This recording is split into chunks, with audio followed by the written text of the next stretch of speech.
सईद बासित हमारे साथ मौजूद हैं, यूट्यूबर हैं, पाकिस्तान से हमारे साथ लाइव मौजूद हैं। सईद, ये बताइए कि पाकिस्तान में सोशल मीडिया पर सीमा हैदर को लेकर कितनी हलचल नजर आ रही है, क्योंकि सीमा सोशल मीडिया पर अच्छा खासा एक्टिव थी। हिंदुस्तान आने के बाद वहां क्या चल रहा है? देखिए, पहले तो आप सबका शुक्रिया कि आप लोग जो है आपने इनवाइट किया। इससे पहले एक आपके जो गेस्ट बैठे थे, उनका नाम शायद नहीं है, मिलिट्री इंटेलिजेंस की शायद उनका नाम क्या है, उन्होंने बहुत अच्छी बात की है। उन्होंने कहा इसके दो रुख हो सकते हैं।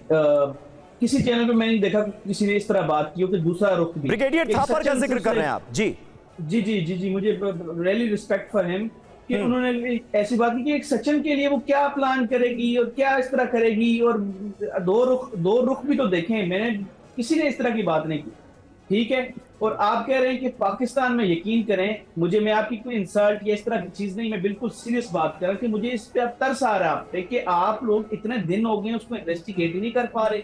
हमारे देखें, हम इस बात पे हमारी तरफ कोई आए तो हम एक दिन में सारी चीज बता देते हैं। आप उसको सख्ती का जो है अपने सारे इस्तेमाल नहीं सईद बासित, आप ये सवाल उठा रहे हैं कि एक दिन में तो आप पूरी इन्वेस्टिगेशन करके रिजल्ट दे देंगे, लेकिन सवाल ये भी है ना कि भारत से लेकर नेपाल तक ये पूरा मामला फैला हुआ है, और ऐसे में पूरी तरह से फुल प्रूफ होकर कोई सामने बात रखनी पड़ेगी ना, कुछ भी हवा में नहीं कहा जा सकता। बल्कि इन जो क्या नाम ब्रिगेडियर साहब से ही सवाल है कि आप सर बताएं कि एक बॉर्डर से जब अंदर पार किया जाता है 2 महीने इंटेलिजेंस एजेंसीज को पता ही नहीं चलता, फिर उसके बाद आधार कार्ड मिल जाता है, फिर आपकी कोर्ट उसको बेल भी दे देती है, कोई तो इन्वॉल्व है। आप बेशक आपका बड़ा शक पाकिस्तान यही पता करने की कोशिश की जा रही है, जो आप कह रहे हैं ना, कोई तो इन्वॉल्व है। कौन इन्वॉल्व है ये पता बहुत जल्द लगेगा। उनीजा फातिमा कराची से हमारे साथ इस वक्त मौजूद हैं। उनीजा, ये पूरा मैटर आपने भी देखा होगा, सुना होगा। सिंध पाकिस्तान की रहने वाली सीमा हैदर जिस तरह से फर्राटे से हिंदी बोल रही है, अगर उर्दू के बारे में पूछा तो ज्यादा जानकारी नहीं है, मुसलमान है पर कलमा आता नहीं, कोई दुआएं आती नहीं, ये सारी बातें क्या शक पैदा नहीं करती?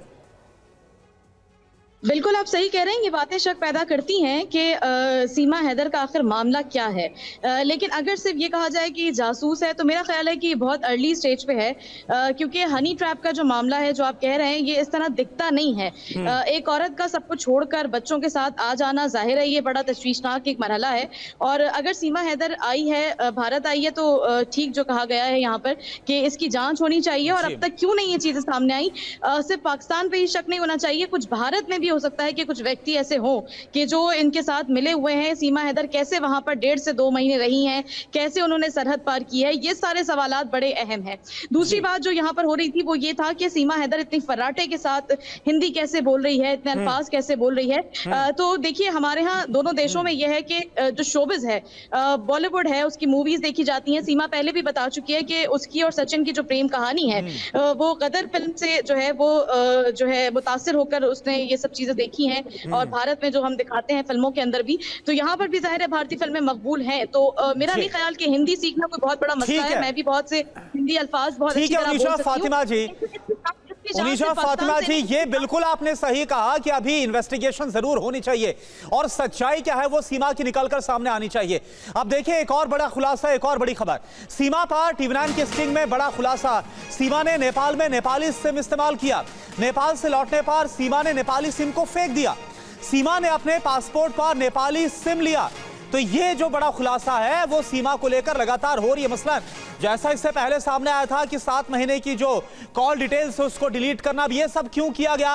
अगर सीमा पूरी तरह से पाक साफ है, अगर वो सच है, अब आपको सुनवाते हैं कि इस खुलासे में क्या कहा जा रहा है।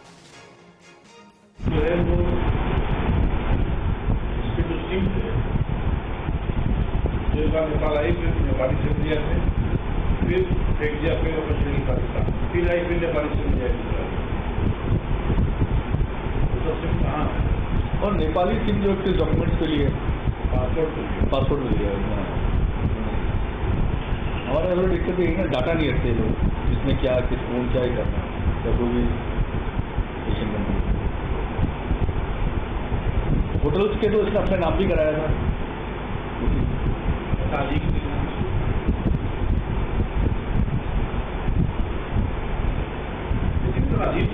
अजीब से वो अजीब से जिस तरह से वो आ रही, क्यों बात समझ नहीं आती है। ना तो वो स्मार्ट है, ना तो पैसे वाला है, वो कुछ नहीं है उसके पास। 4 साल ऑप्शन देके क्यों आई, 4 ऑप्शन आने का क्या है, पहले बात क्या थी, खाने की रोटी नहीं है। खाने को उसका जान दे दी है। तो देखिए, पुलिस अधिकारी जो कि जांच कर रहे हैं इस पूरे मामले की, वो भी हैरत में हैं कि इस तरह से अपने 4 बच्चों को लेकर पाकिस्तान से हिंदुस्तान आ जाना, इसके पीछे कोई खास मकसद नजर आता है। TV9 के स्टिंग में सीमा ने नेपाल में शादी को लेकर क्या कहा, अब ये सुनिए।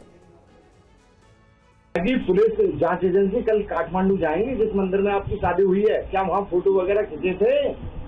जिन पंडित जी ने शादी की थी, कराई थी, वो हैं?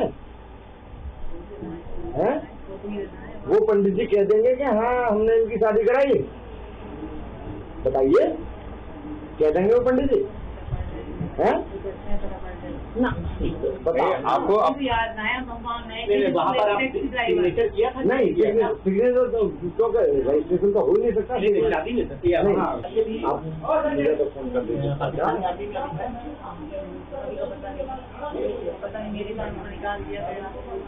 ये तो कब निकाला? ज्वाइन कर